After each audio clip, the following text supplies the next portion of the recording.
Etna is one of the most active volcanoes in the world. It is because Africa is pushing against the Eurasian plate, and all the time this mass of the subduction creates this eruption.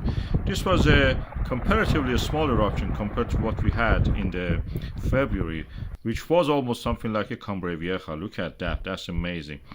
The jet of the fire rising there, it is all related to Africa. Africa is the biggest plate, probably most stable, massive plate on the planet, rich in minerals, or thickest actually, and oldest surviving piece of the earth exists there, and also in part of Australia.